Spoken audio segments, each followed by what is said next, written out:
Okay, I know that you wanted to be here, and we wanted you to be here, but I also know you're anxiously awaiting something that is about to happen in Michigan that's going to change your life. Can you just quickly tell us what that is? Yeah, so Sarah, my partner, she's pregnant with our first daughter, and she's due any time now. She just crossed 9 months, and so travel is getting a little bit tight. But we're really excited and can't wait for the opportunity to welcome her to our home. So I know, and I heard it's any minute now. So we'll do this quickly. Look, if I have no to up and jokes. leave, don't blame me. Okay, so you're a physician, you're an epidemiologist. I know that you have a strong interest in science and politics, but take us back to the moment when you decided to make this campaign happen. Yeah, it was January 3rd, and I woke up, was about to go back to work at the health department after the holidays, and I just thought a little bit about where we were in this moment in our politics. I'm a proud Michigander, somebody who's resident of a state that has poisoned 9,000 kids in a city that looked a lot like the cities that I was working in and the health department I was rebuilding to serve. And I asked myself what my responsibility was to this moment. Now, I was never supposed to run for office. It was never something that was even in the cards for me. And I asked myself, where are we and what kind of leadership do we need in this space? I watched as in the city in which I worked, I had to go to battle to fight to fight for basic rights like clean air and clean water in our schools. I watched as our state was poisoning 9,000 kids in Flint, and I watched as, with respect to the federal government, we saw somebody rise to power by throwing into the dust all of the values that to me are so important. I had the privilege of being raised in a family that was built by Abdul El-Sayed and Jackie Johnson, and so to me, the sense that Michigan and the country are founded on a set of ideals that really put those ideals ahead of identities and allow us to recognize the responsibility to be bigger than the differences between us. I think that's what makes us American. And in that moment, I realized that there was a responsibility to stand up and do something. And I looked at the offices that were there, and I saw that as a governor, I'd have the opportunity to be able to reset an agenda in my state that put people and their well-being first. And also to be able to articulate a set of values just fundamentally because of who I am about what this Constitution guarantees us. And that Constitution says that there shall be no religious test to leadership. And I think about the ideals of this country. We hold these truths to be self-evident, that all people are created equal. It means that we have to stand up and fight for that set of values. And I felt that in that moment, sometimes you pick your battles and sometimes your battles pick you. And I felt like there was a responsibility to stand up and to run. And it's been an incredible journey so far. I get to travel the state of Michigan, been to 90 cities and 45 counties, talking to incredible people about what they hope for in their future. And my hope is that we're able to lead toward that end. And if we were to take a moment just to dive into one of the things that you briefly mentioned, which was the Flint water crisis, which started in 2014. And for those of you that come from outside of the US, this was when the decision was made to move the water source for this town of Flint from Lake Huron, one of the Great Lakes. Michigan, by the way, sits on 21% of the world's fresh water, from Lake Huron to the Flint River. And I just wanted to ask you, when you think about it, and I looked this up again because I wanted to kind of remind myself of the extraordinary disaster that occurred, and 100,000 people were affected by this. And I think about this woman named Leanne Walters, who went in front of the Environmental Protection Agency showing that her lead levels in her water, she's got 4 children, were at 13,000 parts per billion of lead. The Environmental Protection Agency's limit is 15. 5,000 is hazardous waste. How did this happen, and how do we even prevent it in the future? How did this happen? Yeah, so Flint happens way before 2015. Flint happens when our state leadership decides that it wants to buoy an entire economy in a city like Flint on one industry. And then when that industry realizes that it can cut jobs either via automation or via offshoring, and then that happens. And we concentrate the poorest and largely African Americans in spots in the city where they have least access to the means of a dignified life that a government should be able to provide.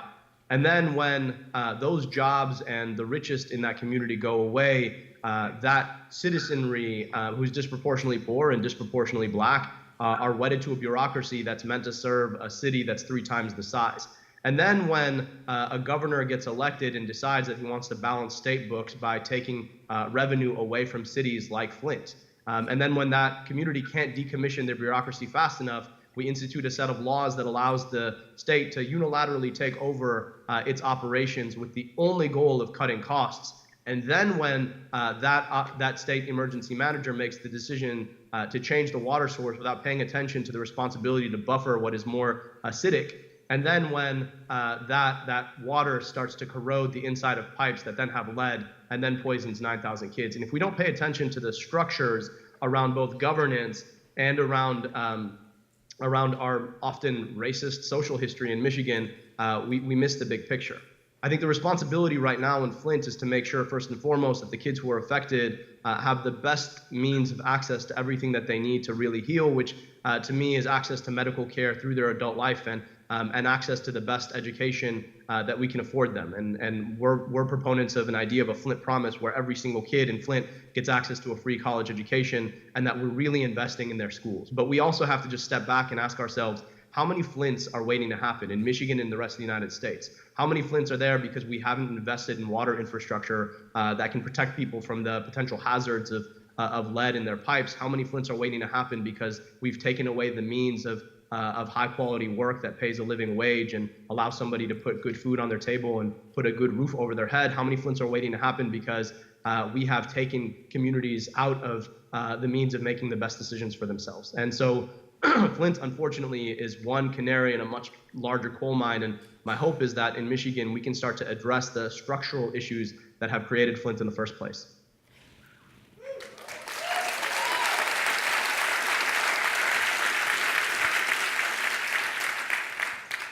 So let's talk Trump in Michigan. It was a key state for his win. And I'm Canadian, so I can speak freely. Lucky you.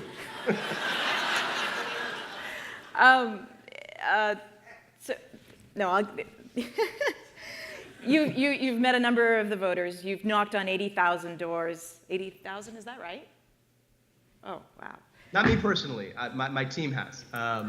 Otherwise, I'd have really sore wrists, I think. What have you noticed about those voters who voted for Obama in 2012 and then voted for Trump in 2016? Yeah, so let me say this. I love the United States of America. It is the greatest country in the world. But what makes it the greatest country in the world has nothing to do with whoever's at leadership in a particular moment in time. What makes it the greatest country in the world is that it was built on a set of ideals that were meant to dignify the greatest aims of what I think people want for themselves and their progeny. And that's still there. So people talk about this being Trump's America. It's not Trump's America. This is the United States of America, the same America that was built on those lofty ideals, the idea that we can become a more perfect union, which both implies that we're imperfect as it stands, but that we're always trying to get better. And this is one of those moments where we really have to work to try and get better.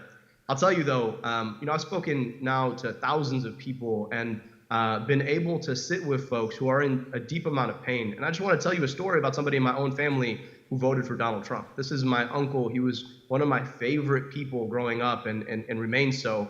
He was the guy who would take us snowmobiling in the winters, and he would take us water skiing in the summers. I mean, he went as far as to learn how to prepare venison halal when he would go hunting in the fall so that my family could eat it. And this is not a guy who is motivated by any sort of religious or racial animus, but he was a truck driver. He'd been driving trucks since before he graduated high school. And he was in a position in 2008 when our economy took a big hit that unfortunately he had to lay off people who were his friends and neighbors. Their kids wouldn't have access to the same kinds of opportunities that they would have had before, and he saw that as his responsibility. And people like him have been told for a really long time by the Democratic establishment that the economy's back. And when you look at top line metrics like trading of stocks, yeah, it looks like it's back. But when you look at other statistics that people actually feel in their pocketbooks, things like living wage, things like labor participation, they're not back. And he felt like he was between somebody who's telling him that the situation in which he found himself wasn't actually there, or somebody who was talking straight to him, but also saying all kinds of other crazy stuff. And he was between a rock and a hard place, and he made his decision. And when I asked him about it, he said, look, Abdul, here's the thing. You vote in your best interest, and I vote in mine. And I think our responsibility right now is to dignify the pain that drove a lot of those folks into that decision, rather than to try and force them to come to grips and admit that they made a bad decision. And I think right now the question is, are we willing to see eye to eye with people who see the world differently? Are we willing to unite around solutions to problems that we all face? And are we willing to come together in a moment where we see a leader who's really trying to tear us apart? And I think right now I'm a lot more interested in being able to go to somebody like my uncle and say, hey, look, I appreciate what you've gone through. I want to make sure that we can solve it. And I want you to know that, solving it means that we're dignifying the challenges that you faced, and also the challenges that people face in places like Detroit, because those are the same challenges. And I don't think that those solutions are mutually exclusive, regardless of what somebody in the White House is telling you right now. And I hope that we can do that, because if we get back to brass tacks about solving problems for real people, Democrats win every time. And that's what I hope we can continue to do.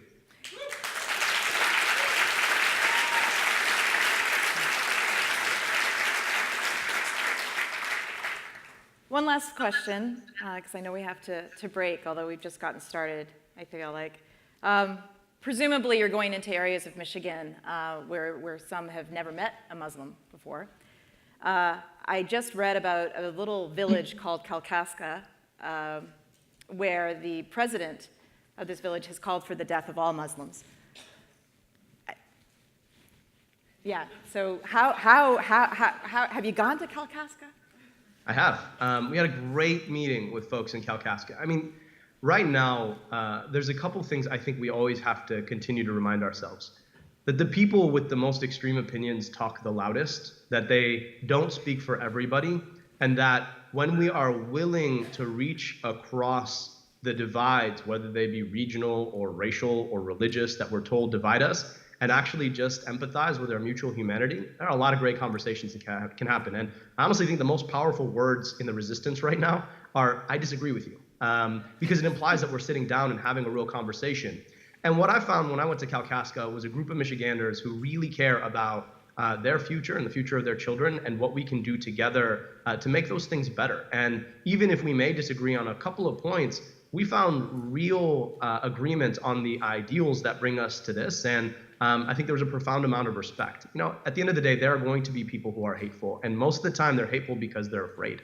And the thing about fear is that nobody ever conquered fear by pushing it back in somebody's face. The best way to conquer fear is to smile, to be empathic, to listen, and to engage. And that's what we're going to continue to do. And as I've traveled to 90 different cities and 45 different counties, my responsibility is to talk about challenges that we all face together, to propose great solutions to those challenges, and to talk about what dignifies our humanity rather than what defiles it. And I don't pay much attention to the folks who hate, and if I do, it's to give them a big smile. I'll tell you a story about a woman that I met in a part of town just outside Detroit, and it's not known as the most welcoming part of town to people who look like me. But she came up to me. Her name was Sally. She was probably mid-70s. She had like the perfect head of white curls. It was like perfect, not one out of place. And she walks up to me in a greeting line, and instead of like extending her hand and shaking hands with me, she just puts her hand right on my face. And I was like, Sally, you got my attention. What do you need to say? And she just looks at me. She says, look, a lot of people are going to look at you and they're going to say some really mean things, but you got a really nice smile. And I was like, well, thanks, Sally. I appreciate that.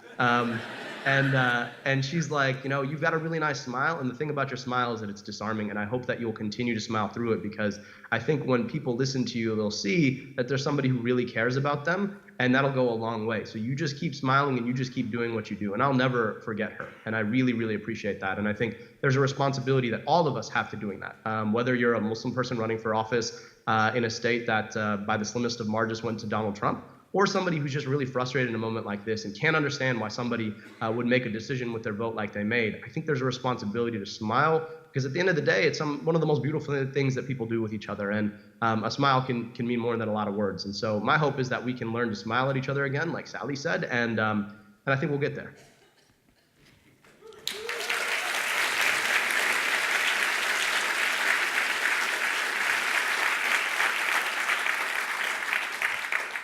I'm just going to go over and say, I'm going to leave the last word for you. What else would you like to say? You know, he's been to PopTech before. He's familiar with us. So I'm sorry I couldn't join you there today. Please do forgive me. I hope I get the opportunity in the future. Remember that this democracy of ours, it takes work, and we have to decide that we are willing to do the work. And the work is not just tweeting or Facebooking. The work is actually getting out there and getting involved and having conversations with people, even when they're uncomfortable. That's what we're doing in Michigan every single day, and I think it's something that we all have to do together. I do hope that you guys will get involved in what we're trying to do here. It's extremely exciting. We've got a great team.